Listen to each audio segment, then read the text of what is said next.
Bonjour et bienvenue dans cette vidéo qui va vous donner quelques éléments de correction quant à l'épreuve de septembre 2020 pour ce qui est de l'option droit international et européen. On notera que cette année, le sujet était assez classique, c'est-à-dire qu'on s'établit sur quelque chose qui revient de manière cyclique. C'est vrai que le sujet de 2019 faisait un petit peu figure d'exception. On a ici de nouveau un sujet qui tient en une seule page, avec un barème qui est établi de manière très grossière, puisqu'on sait qu'on a deux moitiés du sujet et que chaque moitié du sujet va compter pour une dizaine de points, enfin précisément pour 10 points. Et on identifie très rapidement quelles sont les questions puisqu'elles sont un petit peu détachées du texte. On a une question qui, de manière tout à fait flagrante, va se rapporter sur 10 points au droit de l'Union européenne et on constate très rapidement qu'il s'agit de droit de la concurrence de l'Union européenne. Et puis on tombe en deuxième partie sur une question qui, de manière tout à fait flagrante, est dans la sphère du droit international privé. Alors, une petite remarque tout de même quant au thème, avant d'aborder des éléments de correction et de vous apporter du coup quelques indications sur ce qu'il était possible de faire l'examen et les pistes sur lesquelles cet examen vous lançait, eh bien c'est de remarquer qu'on est sur le volet du droit de l'Union européenne de manière très répétitive depuis la nationalisation du concours sur des sujets qui touchent plutôt au droit de la concurrence. On n'a jamais eu encore par exemple de sujet sur le droit institutionnel de l'Union européenne. Et puis pour ce qui est du volet droit international privé, on est surtout sur du droit international privé qui lui aussi touche à la vie économique et qui n'est pas du droit international privé de la famille, par exemple. On notera également que, à part le sujet de 2019, aucun sujet depuis le début n'a touché à la question du droit du commerce international qui est pourtant inclus à l'intérieur du bloc que constitue le droit international et européen. Donc, on est là face à une certaine redondance et à des habitudes qui se prennent au niveau de la présentation, au niveau des thèmes qui tombent, dont on peut se demander évidemment si ça va persister dans le temps, mais en tout cas on est sur quelque chose qui finalement semble extrêmement familier quand on a déjà vu les sujets notamment des années 2017 et 2018. Alors, très rapidement, puisqu'il ne s'agit ici que de vous donner quelques éléments de correction, sur la partie droit de l'Union européenne, il fallait détecter très rapidement quelle était la portion du cours qui était concernée, la partie du programme vers laquelle on vous orientait, et il était assez flagrant que on avait là à analyser une entente qui était en plus une entente sur les prix, donc quelque chose qui est vraiment un cas d'école, qui est vraiment très typique. Ça n'est pas la première fois que les ententes tombent en tant que sujet. Il s'agit du coup d'appliquer tout simplement l'article 101 du traité sur le fonctionnement de l'Union européenne et puis de dérouler le raisonnement classique en la matière. Le juge de l'Union européenne n'a absolument pas rajouté de conditions extraordinairement compliquées par rapport aux différentes composantes de l'article 101 TFUE, à condition de relire son paragraphe 1 et son paragraphe 2, on pouvait quasiment répondre à la totalité de cette question sans avoir beaucoup plus de travail à fournir que cela. Donc un cas pratique de droit des ententes qui était vraiment extrêmement carré et extrêmement simple. Donc comme d'habitude, on se livrait à l'analyse du marché pertinent, à la fois dans sa dimension du marché produit, en appliquant le critère de la substituabilité, dans sa dimension géographique, et il crevait les yeux ici que le marché produit était celui du gros électroménager. On avait des exemples à l'intérieur du sujet, les hottes aspirantes, les lave-linges et autres lave-vaisselle, et il était tout aussi flagrant à l'intérieur de l'énoncé que le marché qui était concerné était le marché belge. Évidemment, il fallait se poser la question de savoir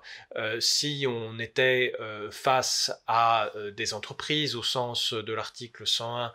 TFUE, mais c'était très simple puisque là on a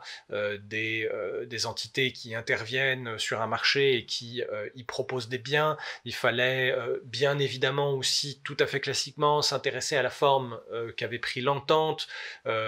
pour rejeter le fait qu'il s'agissait d'un accord ou une décision d'association et puis pour arriver sur ces fameuses pratiques concertées en rappelant la définition jurisprudentielle générale de ce qu'est une pratique concertée.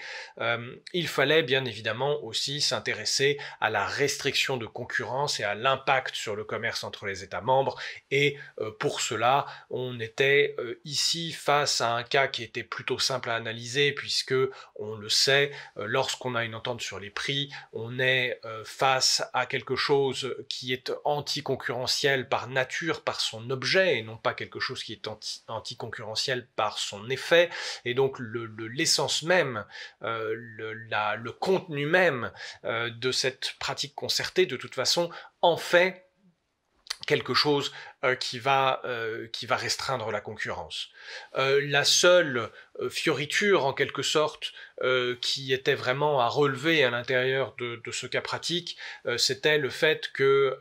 la consultation vous demandait de vous inquiéter à l'intérieur d'un groupe de sociétés, à la fois pour la filiale française, qui est celle qui agit directement sur le marché belge, mais également pour la société mère suisse. Et du coup, ça vous demandait d'une part de justifier du fait que le droit de la concurrence de l'Union européenne s'applique y compris à des entreprises qui seraient basées au sens qui auraient leur administration centrale ou leur siège social en dehors de l'Union européenne à partir du moment où elles interviennent sur le marché d'un État membre ou de plusieurs États membres de l'Union européenne, d'une part, et puis d'autre part, ça vous demandait de vous intéresser à la question de l'imputabilité des comportements entre une filiale et une société mère selon le degré d'autonomie que la filiale possède par rapport à la société mère. On est donc ici face à quelque chose qui n'était pas vraiment très compliqué à résoudre et qui permettait très facilement d'engranger des points. Au contraire, peut-être, la partie droit international privé pouvait poser plus de problèmes, pouvait éventuellement être plus subtil, parce qu'on était face à quelque chose qui faisait appel à une jurisprudence récente, si on voulait vraiment citer la jurisprudence la plus récente, mais qui s'inscrivait à l'intérieur d'un débat doctrinal et même d'un dialogue entre les juridictions du fond qui durait depuis plusieurs années, donc même en n'ayant pas vu la jurisprudence la plus récente, on pouvait très facilement identifier en tout cas à quel endroit on se posait, quels étaient les termes du débat. Il s'agissait du sort de cet article du Code de commerce qui s'intéresse en France à la réglementation et à la prohibition de la rupture abusive de relations commerciales suivies. Cet article qui met en œuvre notamment une responsabilité, mais qui met en œuvre tout aussi bien une possibilité pour le ministre de l'économie de mettre en œuvre une action qui lui est propre de manière à réclamer l'application d'une amende civile. Et puis on avait aussi quelque chose qui touchait au contrat de distribution et à la nature des contrats de distribution qui n'était pas complètement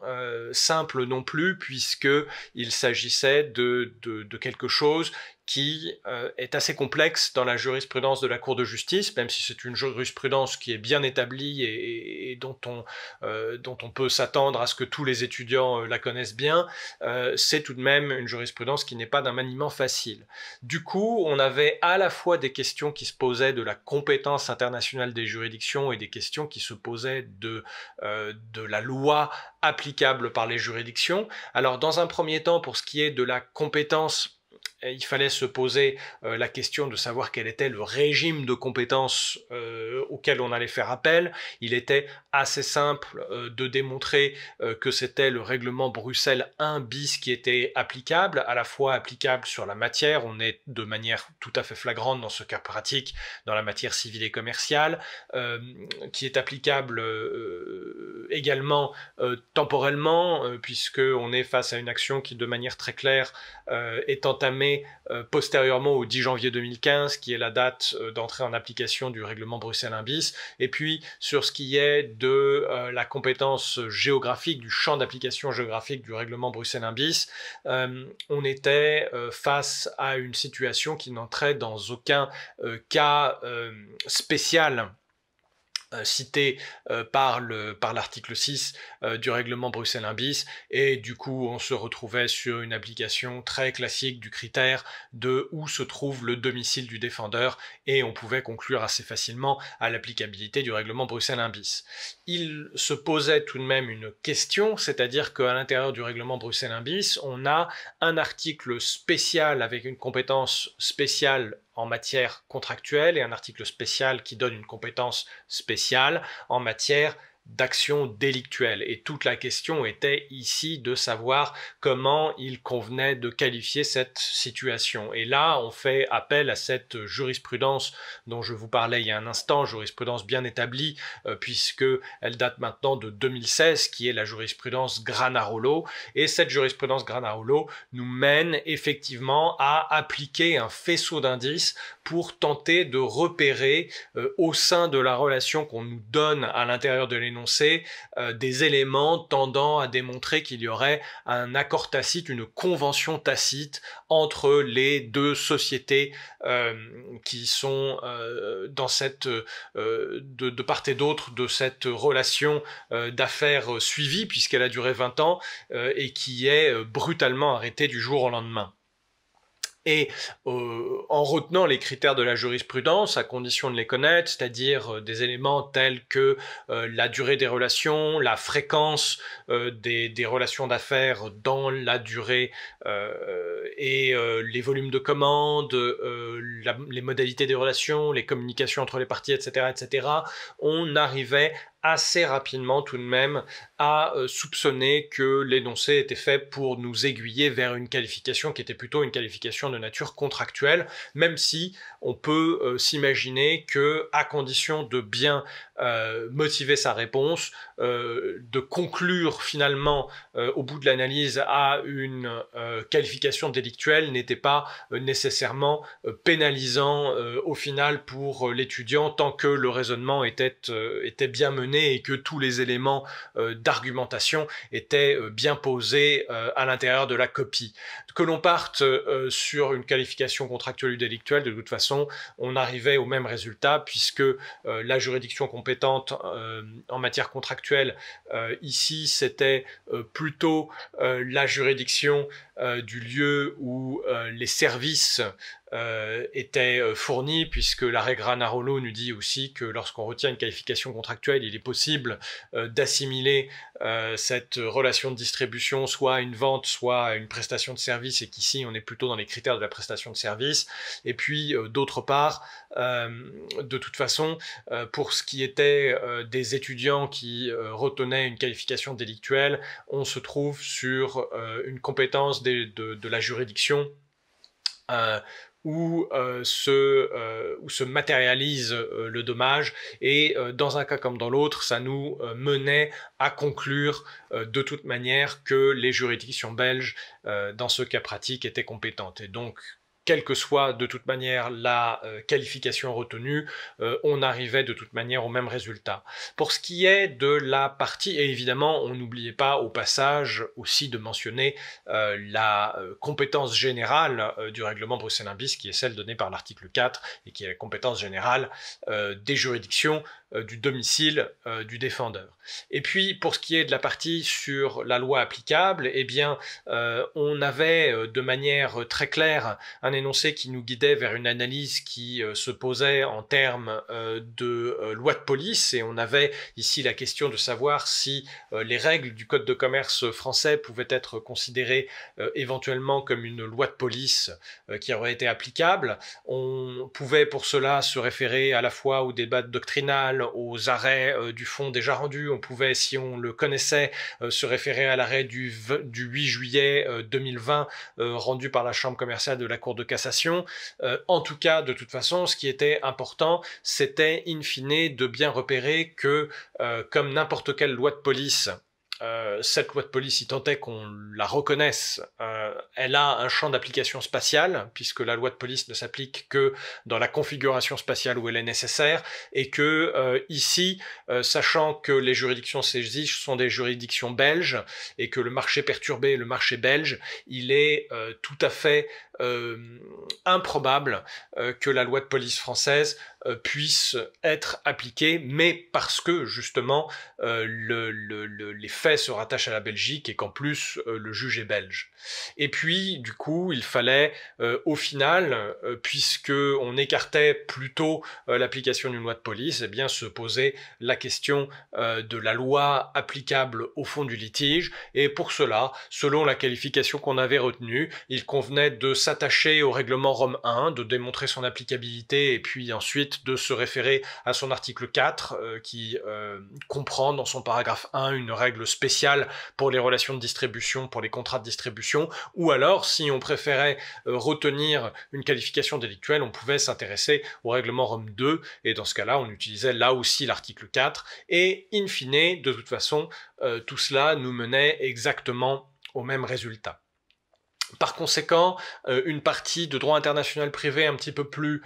délicate, on va dire, délicate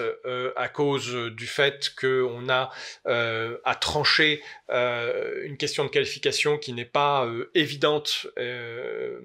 et que ça conditionne ensuite tout le reste du cas pratique, puisque ça conditionne les textes sur lesquels on part et les règles de conflit sur lesquelles on part, et puis aussi la difficulté toujours de manier une loi de police, c'est toujours un petit peu impressionnant, il ne faut surtout pas griller les étapes, mais à condition de procéder avec ordre et méthode, il n'y avait là absolument rien d'insurmontable dans cette deuxième moitié du cas pratique.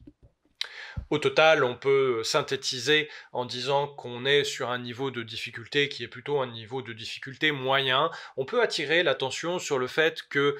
les sujets précédents étaient effectivement souvent inspirés par des jurisprudences qui étaient plutôt récentes. On était plutôt sur de l'ordre du 12 mois ou du 24 mois jusqu'à présent. Ici, on était sur une jurisprudence qui était beaucoup plus récente. On peut d'ailleurs se poser la question de savoir si le sujet n'avait pas été rédigé avant même que l'arrêt du 8 juillet 2020 soit rendu par la Chambre commerciale de la Cour de cassation, puisque de toute façon c'était une discussion qui était en cours depuis longtemps devant les juridictions françaises et au sein de la doctrine française, mais en tout cas il s'agissait de quelque chose qui était tout à fait clairement annoncé par le cas pratique. Il n'y avait pas de difficulté qui était vraiment cachée à l'intérieur de l'énoncé. On était de manière très très claire attiré sur le terrain de la loi de police, et il suffisait de mener cette affaire-là de manière méthodique et de manière tranquille, en étant bien préparé. C'était tout à fait simple pour découvrir que finalement, même si c'est très impressionnant et une loi de police est bel et bien présente en espèces, elle ne s'applique pas du fait de la configuration géographique du litige. Voilà ce qu'on pouvait dire sur cette épreuve. Vous le voyez, une épreuve qui faisait appel à quelques réflexes et à quelques connaissances, pas si pointues que ça, et qui, sur de bonnes bases méthodologiques et de bonnes connaissances générales, était tout à fait surmontable et conduisait sans aucun problème à obtenir et à dépasser la moyenne pour des étudiants qui étaient bien préparés sans qu'on ait la moindre difficulté vraiment particulièrement ardue à surmonter, mis à part peut-être cet épisode de qualification dans la deuxième moitié du cas pratique, la moitié qui concerne le droit international privé. Voilà, merci beaucoup de votre attention et dans l'espoir de vous retrouver lors de la formation au CRFPA proposée par l'ISP pour le concours du barreau.